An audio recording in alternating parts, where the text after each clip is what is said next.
출근길 하나님 말씀과 동행하는 출동 큐티의 진규선 목사입니다. 오늘부터는 마태복음을 묵상하게 됩니다. 같이 오늘은 마태복음 1장 1절부터 17절까지 묵상하도록 하겠습니다. 기니까 제가 1절부터 6절까지 그리고 16절과 17절 이렇게 이제 끊어서 읽도록 하겠습니다. 아브라함과 다윗의 자손 예수 그리스도의 계보라. 아브라함이 이삭을 낳고 이삭은 야곱을 낳고 야곱은 유다와 그의 형제들을 낳고 유다는 다말에게서 베레스와 세라를 낳고 베레스는 헤스론을 낳고 헤스론은 람을 낳고 람은 아비나답을 낳고 아미나답은 나손을 낳고 나손은 살몬을 낳고 살몬은 라합에게서 보아스를 낳고 보아스는 룻에게서 오벳을 낳고 오벳은 이새를 낳고 이새는 다윗 왕을 낳으니라. 야곱은 마리아의 남편 요셉을 낳았으니 마리아에게서 그리스도라 칭하는 예수가 나시니라. 그런즉 모든 대수가 아브라함부터 다윗까지 14대요 다윗부터 바벨론으로 사로잡혀 갈 때까지 14대요 바벨론으로 사로잡혀 간 후부터 그리스도까지 14대더라. 아멘. 마태복음은 이제 독자적인 족보를 가지고 있습니다. 성경에는 예수님에 대한 족보가 마태복음에 있고 그리고 누가복음에 있는데 이 두 족보가 다릅니다. 이것을 일일이 비교하는 것보다는 마태복음이 가지고 있는 족보는 실제로 그냥 어떤 그 족보라고 우리가 이제 보기보다는 신학적인 의미를 가지고 있는 하나님의 그 역사가 담겨 있는 그러한 족보라고 할 수 있습니다. 하나님께서는 이렇게 아브라함부터 다윗 그리고 이 예수에게 이르기까지 긴 역사란 말이에요. 이게 이 역사가 정확하게 누가 누구를 낳고 그 다음에 중간에 누가 껴있고 그리고 이게 14대가 맞냐 아니냐 이걸 지금 따지는 거는 사실 중요하지 않아요. 여기서 강조하고 싶은 것은 이 14대 14대 14대 이렇게 지금 14 14 14가 강조되어 있죠. 인위적으로 사실 좀 맞춘 거예요. 그러니까 이 족보 하나님께서 아브라함부터 시작해서 지금 예수에게로 이르기까지 강조하고 싶은 것이 뭐냐면은 이 왕의 족보라는 얘기입니다. 왕의 족보. 이 다윗이 히브리어로 이제 자음 3개를 써요. 근데 요게 우리가 자세히 제가 설명할 수는 없지만 이 히브리어는 각 자음마다 숫자가 있는데 이 다윗을 숫자로 환산하면은 그 자음을 환산하면은 14가 나옵니다. 14. 그러니까 지금 다윗 왕의 그 계보를 이은 하나님께서 세우시는 왕이 지금 우리 가운데 태어났다. 지금 이걸 지금 강조하고 싶은 거예요. 다시 말해서 정말 이 예수님은 우리에게 어떤 분이어야 되느냐?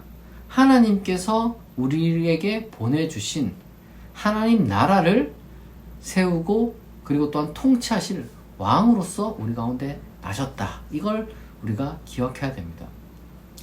예수님은 어떤 분이시라고요? 하나님 나라를 세우시고 다스리실 왕이라는 겁니다. 그러니까 우리가 이 하나님의 나라가 어떤 나라인지 그리고 하나님 나라가 어떻게 세워지는지를 알려면은 우리가 지금 요 마태복음을 비롯해서 이제 신약 성경, 특별히 이제 복음서, 예수님에 대해서 우리가 잘 알고 잘 배워야 되는 거예요. 그냥 어떤 사람들은 이 예수님을 뭐 이렇게 믿는 거를 그냥 예수천당 불신지옥 이렇게 외치는 그렇게만 하면 그 교회 등록하기만 하면은 그런 식으로 생각하는 경우가 많이 있어요. 예수 이름을 자기가 이제 부르면은 뭐 주문 외우듯이 그렇게 이제 뭐 부르면은 예수님이 누군지 어떤 분인지 하나도 관심 없어도 마치 이 하나님 나라에 대해서 알 수 있는 것처럼 생각하는 경우가 많은데 전혀 그렇지 않습니다.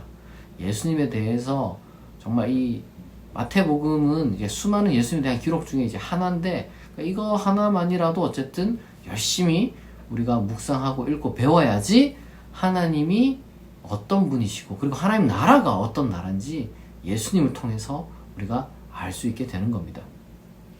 그리고 또한 이 족보를 통해서 우리가 알 수 있는 것은 하나님은 이 역사에 개입하시는 분이라는 거예요.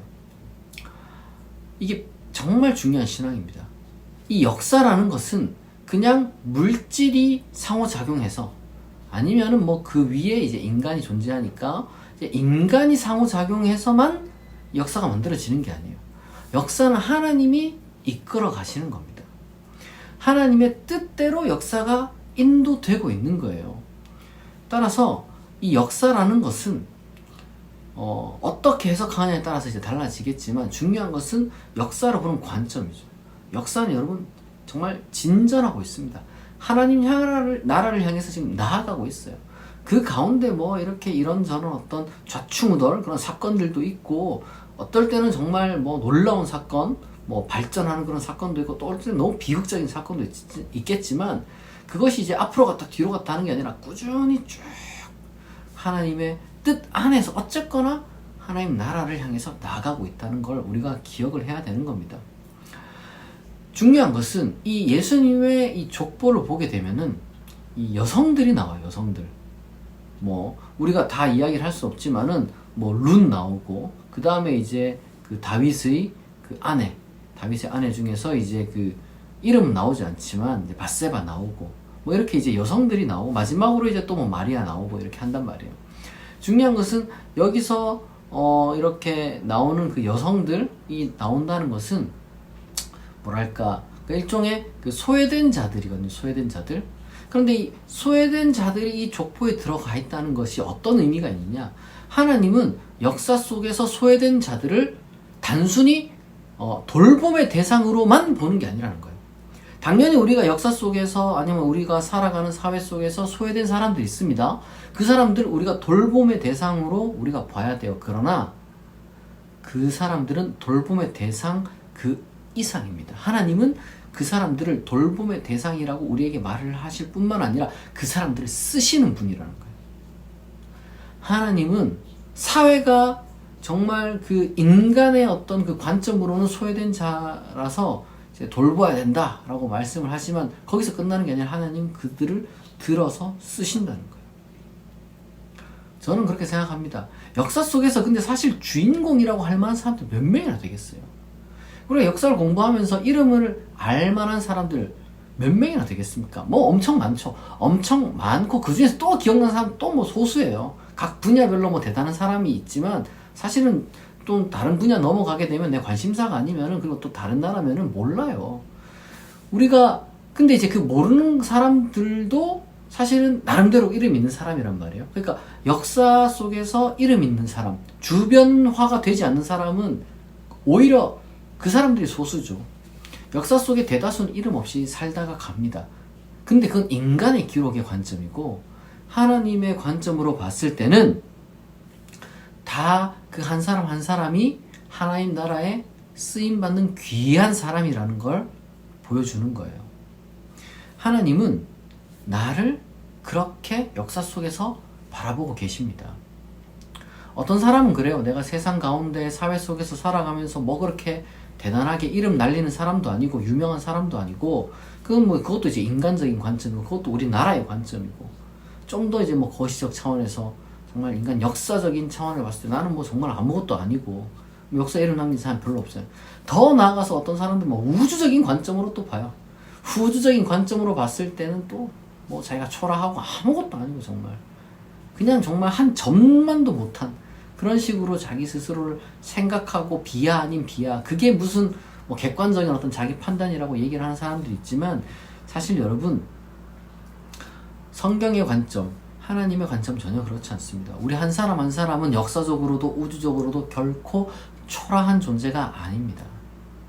하나님 보시기에 우리는 다 귀한 존재고 그리고 다 쓰임받는 존재예요. 나는 내 자신의 단순한 어떤 그 자아실현 그 이상으로 정말 위대한 그 역할을 나는 감당하고 있습니다. 이미. 그걸 내가 깨닫지 못할 뿐인 거죠. 하나님께서는 우리에게 정말 그 사랑과 보호를 제공하실 뿐만 아니라 우리로 하여금 그렇게 깨달으라고 말씀하십니다. 너도 하나님 나라의 정말 한 일원일 뿐만 아니라 하나님 나라의 어떤 그 사랑의 대상일 뿐만 아니라 하나님 나라를 세워가는 그러한 건국자다. 하나님 나라를 세워가는데 능동적인 참여자다라는 것을 우리에게 가르쳐주고 계신 겁니다. 이 족보를 통해서 말이죠.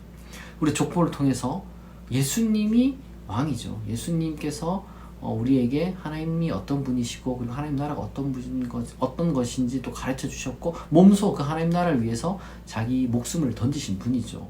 우리도 예수님처럼 그렇게 하나님 나라에 참여할 수 있는 그런 사람이 되는 겁니다. 우리가 우리의 정체성을 이 족보를 통해서 정말 깨달을 수 있기를 바라요.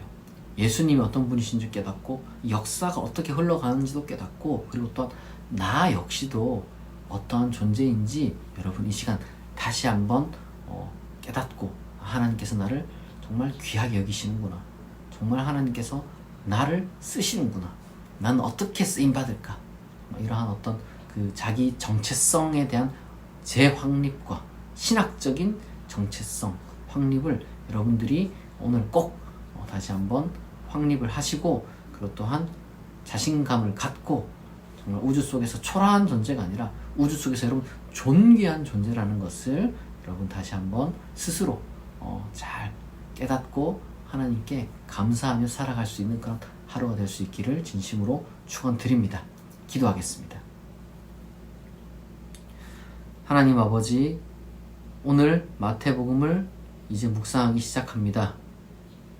우리가 예수 그리스도의 족보에 대해서 이 시간 묵상하였는데 이 족보를 통해서 하나님은 역사를 인도하시는 분이시며 또한 왕으로 오실 예수 그리스도를 우리에게 보내주셨으며 그리고 또한 그 예수 그리스도를 통해서 하나님 나라가 세워지게 될 것을 우리에게 소망으로 주셨습니다.